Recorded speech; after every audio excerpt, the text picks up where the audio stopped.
Hello everyone, কেমন আছো তোমরা? আশা করছি তোমরা সবাই ভালো আছো আর আমিও ভালো আছি। গুড মর্নিং সবাইকে। এই ভিডিওটা ছিল আগের দিনের ভিডিও, আর তোমরা এই ভিডিওটা থাম্বনেল আর টাইটেল দেখে তো বুঝেই গেছো আজকের কী ভিডিও হতে চলেছে। তো হ্যাঁ, ভিডিওটা ছিল তারকেশ্বর থেকে আসার পরের দিনের ভিডিও। আর হ্যাঁ, তো দেখতেই পাচ্ছ ফুলগুলো তুলে নিচ্ছি। তো এক এক করে আমার বাড়ির সামনে যে ফুল গাছ ক্ষেতগুলো ছিল তো ওগুলো সবগুলোই তুলে নিচ্ছি। কারণ হচ্ছে আমার বাড়িতেও যে ঠাকুর আছে, তো সেই ঠাকুরকেও পুজো দিতে হয়, প্রত্যেক দিন তো দিতে হয়। তার কারণে সবগুলো ফুল কিন্তু তুলে নিলাম। তো এই যে দেখো, আমার ফুল কিন্তু তোলা হয়ে গেছে আর রেডিও হয়ে গেছি। তো বুঝতেই পারছো মন্দিরে যাব। তো হ্যাঁ, আর আর যেহেতু আগের দিন তারকেশ্বর গিয়েছিলাম, তো শেওড়াফুলি থেকে জল নিয়ে এসেছিলাম বাড়ির পাশের মন্দিরের জন্য।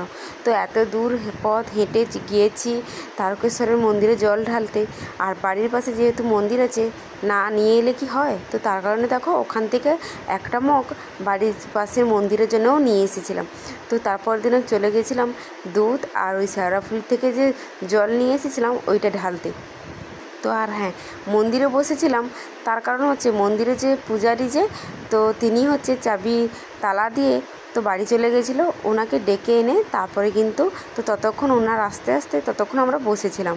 তো তারপর দেখো উনি এসে দরজা খুলতেই আমরা কিন্তু ভেতরে গেছি। তো ভেতরে গিয়েই কিন্তু পুজো শুরু করে দিয়েছি। তার কারণ হচ্ছে সকাল সকাল যেহেতু দাসী থাকে, তো উনি কিন্তু সব কিছু পরিষ্কার করে ধুয়ে মুছে রেখেছিল।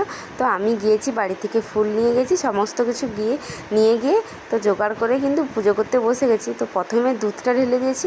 তো তারপরে হচ্ছে, তো উনি বলছিল যে একটু পঞ্চামৃত নেবে না। তো তার কারণে দেখো ওই যে শিবের মাথায় যে দুধটা ঢালা হচ্ছে, তো নিচে কিছু একটা জায়গা বসিয়ে দিলে তো ওটা নিয়ে গিয়ে বাড়ির সবাইকে দেবো। তো তার কারণে দেখো দাঁড়িয়েছিলাম, বলছে ভাই দাঁড়া, আর আমি কিছু একটা দিয়ে দিই, তো ওখান থেকে দুধটা পড়লে তো ওটা তুই বাড়ি নিয়ে যাবি। ঠিক আছে। তো তার জন্য দাঁড়িয়ে আছি। তো ওখানে গিয়েছিলাম আমি, আমার মেয়ে আর আমার জায়ের মেয়ে, তো তিনজনে গিয়েছিলাম। তো ওই যে দেখতেই পাচ্ছ দিয়ে দিচ্ছে, দিদা হয় আমার, তো বাড়ির পাশে ঘর। তো এই যে দেখো, পরে দেখো দুধটা ঢেলে দিচ্ছি, আর ওখানে কিন্তু পড়ছে ওটা বাড়ি নিয়ে যাব। তারপর দুধ ঢালার পরে এই যে শেওড়াফুলি থেকে জলটা নিয়ে এসেছিলাম ওটা এবার ঢালবো। তো আমি কিছুটা ঢালবো, আমার মেয়েকে কিছুটা ঢালতে দেবো, আর ওই যে আমার জায়ের মেয়ে এসেছে ও কিছুটা ঢালবে। তো তার কারণে দেখো আমার কিন্তু পুজো দেওয়া হয়ে গেছে। তো তারপর ওদের ঢালার পালা, তো ওদেরটাও শেয়ার করছি। আর তোমরা এই বছর কারা কারা তারকেশ্বর গিয়েছিলে তো অবশ্যই কিন্তু কমেন্ট করে জানাবে। আর তোমরা কত বছর গিয়েছো এটাও কিন্তু কমেন্ট করে জানাবে। আমার তো এই বছর নিয়ে 2 বছর হয়েছে। আর হ্যাঁ, পায়ে ব্যথা তো হয় খুবই, তো তাও কী বলো তো, ভগবানের কাছে যেতে না মনে একটা আলাদা শান্তি আসে। আমি তোমাদের সঙ্গে কথা বলছি, ওদিকে আমার মেয়ে আর আমার জায়ের মেয়েরও কিন্তু পুজো দেওয়া হয়ে গেছে। তো এটা ছিল, তো পুজো দেওয়ার পর বাড়ি ফিরছিলাম। দেখো এখন হচ্ছে এইমাত্র মন্দির থেকে বাড়ি ফিরলাম। আর ব্লগটা তোমাদের কেমন লাগলো অবশ্যই কিন্তু কমেন্ট করে জানিও, আর প্লিজ আমার চ্যানেলটাকে সাবস্ক্রাইব করে আমার পাশে থেকো।